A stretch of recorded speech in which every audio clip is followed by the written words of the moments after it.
제 사연을 남들에게 보내는 경험은 처음이라 조금 어색하네요. 최대한 진솔하고 담담하게 얘기해 보렸는데 그 솜씨가 부족하더라도 이해 부탁드립니다. 저는 서울에 살고 있는 50대 중반의 평범한 엄마입니다. 30살이 된 아들과 둘이 살고 있어요. 저희 애는 딸 같은 아들이란 말과 딱 맞아요. 주변에 이런 이야기들을 하더라고요. 딸을 키우면 나이 먹을수록 나를 가장 잘 이해해주는 친구가 된다고. 그런데 저희 아들이 그래요. 나이가 먹을수록 제 맘을 헤아려주고 제 모든 선택을 응원해주는 든든한 친구 같더라고요. 흔한 일탈이나 반항 한번 한 적 없고 엄마랑 오래오래 살아야 한다며 술, 담배도 안 하는 애예요. 그런 점에서 항상 아이에게 눈물 날 만큼 고맙거든요. 부모 맘은 원래 그렇잖아요. 내가 없을 때도 이 아이가 행복하길 바라는 마음. 언젠가 이 아이가 사랑하는 사람을 만나 내 곁을 떠날 때나 내가 세상에서 사라질 때도 꿋꿋이 남은 날들로 나아갈 수 있게 발판을 잘 마련해 주는 게 제 몫이라 생각해요. 그 생각으로 매일 매 순간 최선을 다해 살아가고 있습니다. 아이와 둘이 살기 전까지 저희 가족은 세 식구였어요. 남편이 있었죠. 남편은 5년 전 외도로 저와 아들을 두고서 집을 나갔습니다. 일생에 참 상처받을 일 많다 하지만 내 편이라 생각했던, 평생 내 곁에 있을 거라 여겼던 가족이 마음을 배신하는 일은 정말이지 감당하기 힘든 아픔이더라고요. 한 번도 상상조차 해보지 않았던 일이었어요. 남편이 저와 아들을 버리고 가는 날이 올 거라고는. 남편은 참 가정적이고 성실한 사람이었습니다. 웃기지 않나요? 가정적이던 사람이 바람을 피웠냐 라고 하시겠지만 이건 정말 사실이었어요. 친척들도 아는 지인들도 남편과 저희 사이를 보며 어떻게 그렇게 금슬이 좋냐, 이런 남편 처음 봤다 할 정도였으니까요. 애초에 처음 결혼할 때부터 남편이 저에게 오랫동안 구애를 했었고 제가 받아주면서 하게 된 거였어요. 저도 남편이 좋았지만 결혼해서 아이를 가질 생각이 없었거든요. 저는 어렸을 적부터 이상하게 그런 생각을 해왔어요. 아이를 잘 키울 자신이 없다고 해야 하나? 내 몸 하나 건사하기 힘든 세상인데 엄마가 되어 아이를 내 목숨보다 소중히 여길 수 있을까? 라는 의문이 있었어요. 그 당시엔 결혼을 하면 아이를 낳는 게 너무나 당연한 순리였으니 차라리 결혼을 하지 말자는 주의였죠. 그런데 남편이 딱 봐도 너무 성실한 사람이라고 생각했고 이런 사람을 놓치면 평생을 후회하겠다 싶었어요. 그렇게 사랑하는 마음이 커지니 이 사람을 닮은 아이를 낳고 싶다는 생각도 들더군요. 남편이 저를 변화시킨 겁니다. 그렇게 결혼을 하고 아들을 낳은 이후에도 전 한 번도 제 선택을 후회한 적이 없었어요. 늘 저를 먼저 생각해주는 사람이었고 아이를 낳기 싫어했던 제가 임신한 것에 많이 고마워하며 그만큼 더 잘하려고 노력하는 사람이었습니다. 단 하루도 허투루 쉰 적이 없으니 저런 성실함과 근면함이라면 무엇이든 믿고 함께할 수 있겠다 싶을 정도였죠. 그런 남편을 닮아 순하고 어여쁜 아이까지 있으니 이렇게 세 식구끼리 남은 생 행복하게 살아가면 되겠다 싶었어요. 그렇지만 단 한 번의 선택으로 그 모든 신뢰와 희망이 무너져 버렸습니다. 외도 상대는 남편이 어릴 적 살던 동네의 친구이자 마음을 나눈 연인이었어요.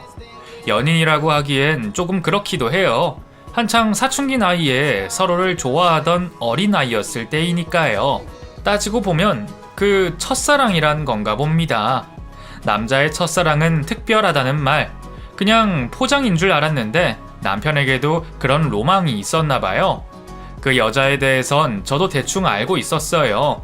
같은 마을 출신이라 그런지 집안끼리 서로 알아서 시부모님도 아시는 눈치였거든요. 너무 까마득한 옛날이지만 아직도 기억나네요. 결혼을 준비하면서 시부모님을 모시고 식사했을 때였어요. 결혼식 때 그 여자를 부를 거냐고 시부모님이 지나가는 말로 남편에게 묻는 걸 들었습니다. 저는 처음 듣는 이름이라 누구냐고 캐물었지만 남편은 그냥 동네 친구라고만 하고 넘겼고요.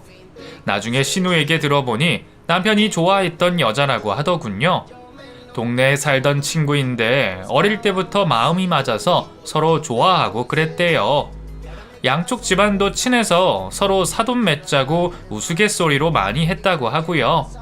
그러다 나이가 들고 직장을 먼 곳으로 구하면서 자연스럽게 멀어진 것 같았어요. 그 여자가 먼저 서울로 갔고 그 이후 남편도 서울로 직장을 구했지만 여자는 다시 고향으로 내려왔다더군요. 그렇게 계속 엇갈리니 만남을 이어갈 수 없었던 거겠죠. 여기까지 들었을 때 저는 별로 개의치 않았습니다.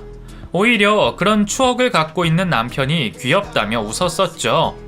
시골 마을에 함께 자란 동네 소꿉친구가 서로를 좋아하고 그런 이야기는 흔하잖아요. 그래봤자 어릴 때 풋사랑이라 생각해서 넘겼는데 지금 보니 그 기억이 참 우습네요. 잠시 스쳐간 사람이라 치부했던 그 여자가 결국 제 인생을 바꿔버렸으니까요. 5년 전 시어머님이 돌아가시면서 남편은 한동안 고향에 내려가 있었습니다. 남편은 워낙 시부모님과 가까웠었거든요. 시아버님이 결혼 직후 돌아가셨을 때도 심적으로 많이 고생했었죠. 그 당시 혼자 남은 어머님 모시고 5년을 함께 살았어요. 어머님은 무뚝뚝하지만 아이를 예뻐해 주시고 저도 남몰래 잘 챙겨주시는 그런 마음씨를 가진 분이셨어요. 그런데 낯선 서울살이가 불편하다면서 혼자 지내더라도 아는 사람들이 있고 편한 집이 있는 고향에서 사시겠다 하시더군요. 마음이라도 함께하고 싶어서 한 달에 2-3번 찾아뵈면서 고향에 계시는 어머님을 살폈으니 그 세월이 20년을 훌쩍 넘었네요. 그런데 어머님까지 저희 곁을 떠나니 남편이 정말 많이 힘들어 하더라고요. 저도 남편과의 결혼 생활 동안 그렇게 힘들어하는 걸 처음 봤었거든요. 아버님, 어머님이 계시던 고향을 그리워하며 매일 밤 울고 괴로워하는 모습을 보니 제 마음도 너무나 괴로웠습니다. 그래서 남편에게 제가 먼저 제안을 했어요. 여보, 그러지 말고 고향에 내려가서 푹 쉬고 돌아올래? 아직 어머님 집이 있으니까 거기서 지내면서 생각도 정리하고 어머님도 마음으로 보내드리고 와. 당신 이렇게 힘들어하는 거 어머님도 바라지 않으실 거야. 나랑 정훈이는 알아서 잘 지내고 있을 테니까 다른 걱정은 하지 말고. 남편은 고맙다며 그렇게 짐을 챙겨 떠났어요. 딱 일주일만 있다가 오겠다는 약속을 한 후였습니다. 남편을 믿으니까 그 외 다른 일이 있을 거라곤 상상할 수 없으니까 내린 선택이었어요. 만약 그곳에서 남편이 그 여자를 만날 줄 알았더라면 어떤 수를 써서라도 보내지 않았을 겁니다. 힘들어 죽을 것만 같은 얼굴을 하더라도 어떻게든 못 본 척 아무 말도 하지 않았을 테죠. 하지만 다가올 내일을 모른 채 선택을 하고 후회를 하게 된 것이 사람의 인생이겠죠. 고향에 내려간 남편에게 어떤 일이 있었는지 정확히는 모릅니다. 다만 일주일만 있다 오겠다 약속했던 남편이 열흘이 흘러도 오지 않고 한 달이 되어도 돌아오지 않았다는 사실이 당시 제가 알고 있는 전부였어요.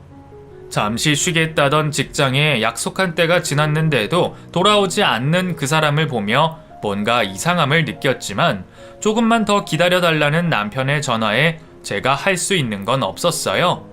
저도 직장을 다니고 있던 터라 정신이 없기도 했고요. 기다리면 오겠지 그냥 넘겨버렸었는데 지금 생각해보니 제가 너무 바보 같았습니다. 어떻게든 찾아갔어야 했는데 말이에요. 남편에 대한 저의 굳은 신뢰가 미련했던 건지 저의 안일함이 잘못됐던 건지 모르겠어요. 아들은 아빠를 조금만 더 기다려주자며 아무 일도 없을 거라고 저를 안심시키곤 했었습니다. 아들도 남편과 굉장히 가까운 부자지간이었거든요.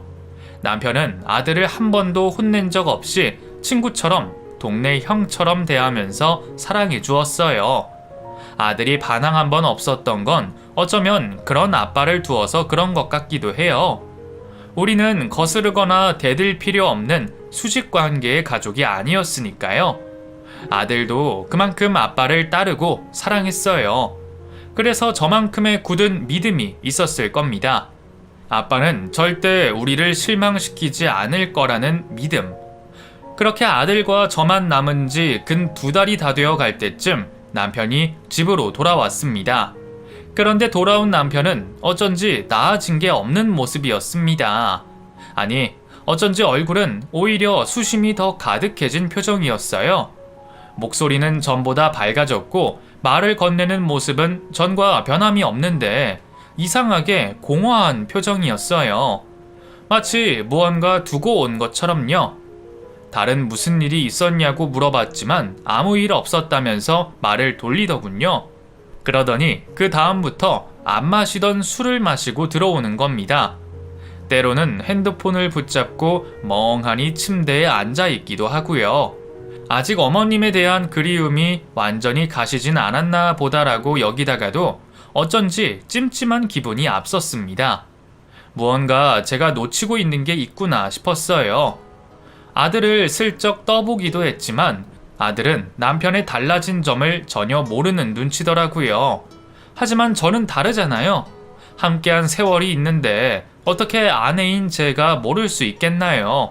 그래서 도저히 못 참겠다 싶은 때에 하루 날을 잡고서 물었습니다. 고향에 있는 2달 동안 무슨 일이 있었냐고요. 그랬더니 제가 전혀 예상치 못했던 그 어느 말보다 청천벽력 같은 그 말을 하더군요.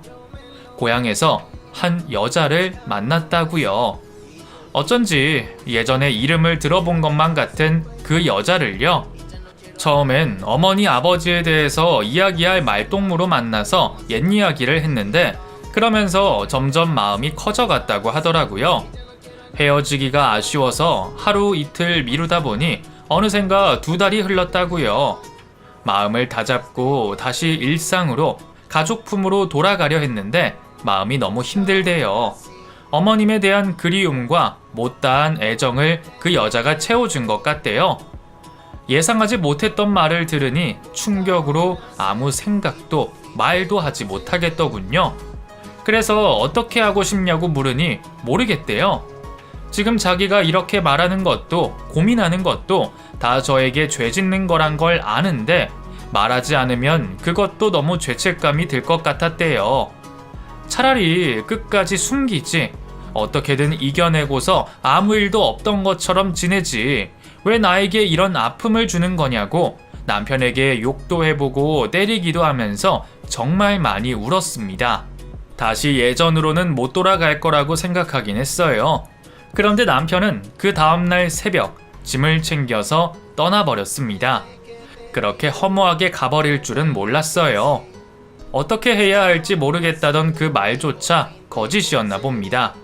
어쩌면 남편은 이미 처음부터 그 여자에게 가기로 마음먹었는지도 몰라요.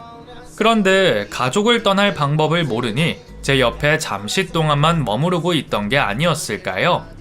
그러다 참다 못한 저의 물음에 지금이구나 싶어서 곧바로 떠난 거라고요. 저는 아무 말도 짧은 인사조차 못하고 남편을 보내야 했습니다. 외도하고서 우릴 버리고 간 사람에게 무슨 인사를 하겠냐 싶지만요. 마음의 준비도 하지 못했는데 어떤 말도 남기지 않고 사라진 게 너무나 허망하더라고요. 드라마나 영화를 보면 쪽지라도 남겨두던데 남편은 아무런 흔적도 남기지 않았습니다. 제가 알던 그 사람이 맞나 싶을 정도로 매정한 이별이었어요. 하지만 어디로 갔는지, 왜 갔는지, 돌아오진 않을 건지 그 모든 게 분명한 이별이기도 했죠. 멍하니 혼자 침대에 앉아 있는데 아들이 오더라고요. 눈물도 메말라 버린 전 아빠가 떠났다고 덤덤하게 말했습니다. 아들은 믿기지 않은지 자신이 찾아오겠다며 뛰쳐나가더군요. 저는 알고 있었어요. 남편은 어차피 아이의 눈에 띄지 않을 테고 붙잡힌다 해서 돌아올 사람도 아니라는 걸. 오늘 새벽에 떠난 사람이었지만 이미 마음은 2달 전에 떠나버렸다는 걸요. 그렇게 남편이 떠나고 나서 아이와 저는 정말 죽도록 힘들었습니다. 워낙에 다정하고 헌신적이던 남편이었기에 충격이 더욱더 컸던 것 같아요. 아이도 자신이 그렇게나 사랑하고 존경했던 아빠가 자신을 버리고 떠났다는 생각에 참 많이 괴로워했을 테죠. 아이는 대학교를 자퇴하고서 아르바이트에만 매달렸습니다. 생각할 시간을 주지 않고 계속 몸을 움직이면서 시간을 보내려 하는 것 같았어요. 저도 어떻게든 살아가야 하니 회사를 그만둘 수 없어 꾸역꾸역 출근을 하고 밥을 먹고 잠을 잤습니다만 거의 송장과 다름없었어요. 마음이 시들어버리니 몸까지 서서히 죽어가고 있는 것만 같았어요. 내 모든 행복이 사라졌고 다신 행복하지 않을 것만 같다는 생각에 매일 오늘보다 끔찍한 내일이 오지 않기만을 바랬습니다. 만약 아이가 없었다면 저는 버티지 못했을 거예요. 그 당시 저희는 서로를 위해서 살아남았고 서로를 위해서 어떻게든 이겨내려고 했어요. 그렇게 미칠 듯이 일만 하면서 1년을 보냈어요. 남편의 존재를 기억 속에서 완전히 지우기 위해 아들과 저는 남편에 대한 일들은 일절 언급하지 않았습니다. 관련된 이야기가 살짝이라도 나오면 흠칫 놀라며 곧바로 화제를 돌렸어요. 아들은 저에게, 저는 아들에게 남편을 생각해낼 틈을 주지 않고 싶었던 거예요. 다시 떠올리기엔 너무나 아프고 괴로운 기억이니까요. 어쩌면 남편이 그 여자를 선택했다는 걸, 그래서 우리가 버림받았다는 걸 인정하고 싶지 않았던 것 같기도 합니다. 우리는 너무나 잘 지내고 있다, 버림받은 게 아니다 라고 보여주고 싶어서요. 이미 골마버릴 대로 골마버린 아들과 저는 이제 그 상처와 함께 살아가는 법을 배우고 있었습니다. 저는 퇴직금을 가지고 아들과 함께 카페를 차리게 되었어요. 나이가 들고서 가게를 차리고 일을 하는 건 쉬운 일이 아니더라고요.